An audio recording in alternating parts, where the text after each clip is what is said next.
Yo, what's up mga classmate? Welcome back here sa ating YouTube channel. At sa video na to mga classmate, ituturo lang naman natin yung 4 na simpleng paraan kung paano natin maiiwasan yung mga nagpa-pop up na ads or mga makulit na ads na lumalabas sa phone natin na nanggaling sa mga websites at sa Google Chrome. At para maiwasan din natin yung mga viruses na galing sa mga websites na hindi natin namamalayan. And welcome back nga pala sa akin dahil ngayon lang ulit tayo nakapag-upload ng tutorial. Kaya ngayon magtutuloy-tuloy na tayo sa ating tutorials at yung mga YouTube tips. And at the same time, soon mag-share din tayo ng mga forex knowledge dito sa ating YouTube channel. So kung ready ka nang matutunan yon, let's get started!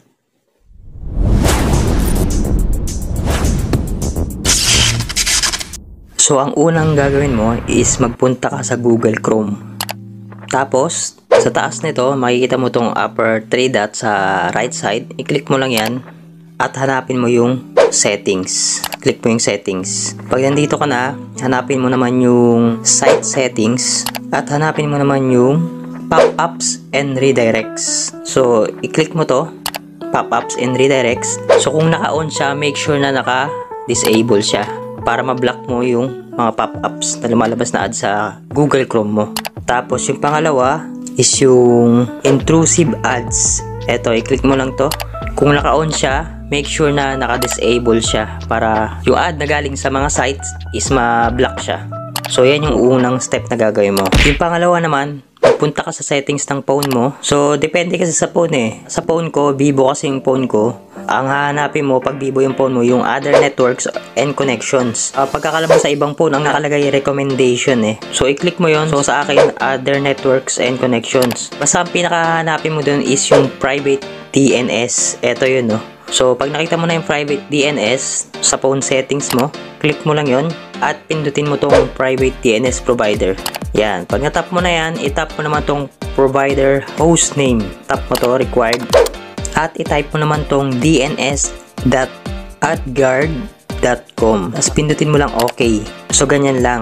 So malalesen yung mga pumapasok na ads sa phone mo. Especially yung mga galing sa website. Hindi mo alam kung virus ba yun o kung ano ba yun. Yan, malaking tulong yan.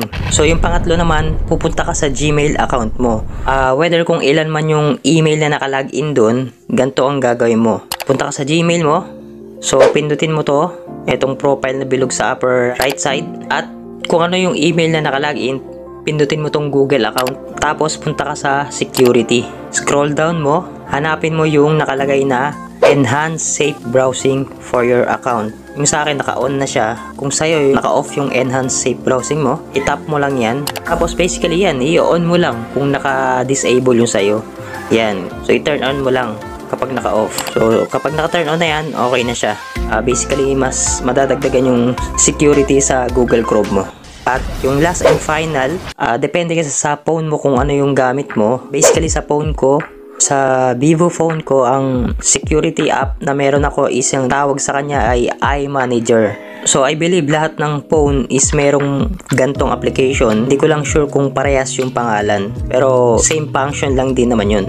So ang ginagawa nitong iManager is pwede niyang i-scan kung merong malicious na virus or Trojan virus na nakapasok sa device mo o sa phone mo. So, etong step number 4, dapat regular mo tong ginagawa. So, hanapin mo lang yung security detection. Yan. Automatic na i-scan niya kung may pumasok na virus sa device mo. O, di ba? Ang bilis lang.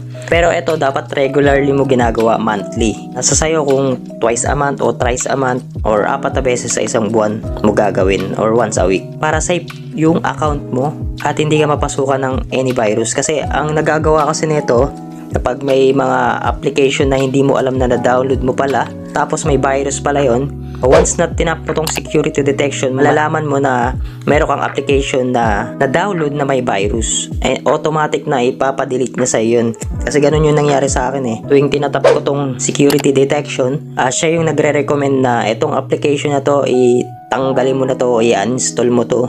Kasi may something na ganyan-ganyan. Nakaraan pa kasi yun eh, kaya nakalimutan ko yung mismong sinabi niya na nag-pop up dito. Yung araw na in-scan ko to. So, ganun lang. Tapos, pwede mo rin siya i-optimize. Yan. Ito yung kagandahan sa Vivo. Merong protection yung Android device mo. Ma-optimize din siya.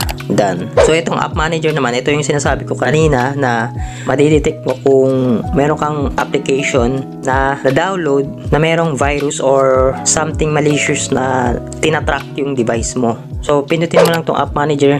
Kung makikita mo may nakalagay na app update, automatic yan. Papakita niya sa'yo yung mga application na available sa phone mo na dapat mo nang i-update. So, once na pinundit mo yung update na yan, depende sa scanning niya kung okay pa rin ba tong app na ginagamit mo o hindi.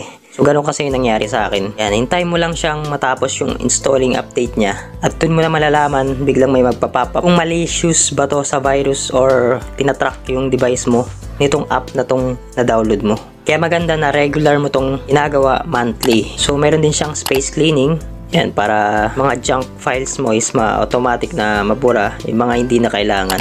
Yan. So, ganun lang kadali na mag-alis ng mga pop-up ads at yung mga malware na viruses na hindi mo ine-expect na nakuha mo sa mga websites ay maiiwasan mo na yun. I hope, classmate, na nasundan mo yung itinuro natin kanina. At kung may mga any questions ka regarding sa tinuro natin kanina or may mga request kang tutorial, i-comment mo lang below. Tatry nating sagutin. Kung sa tingin mo na helpful itong video para sa'yo, don't forget to like and share this video at isubscribe mo na yan kung hindi ka pa nakasubscribe. I-tap mo na rin yung notification bell icon para ma-notified ka sa mga latest upload na ginagawa natin dito sa ating YouTube channel.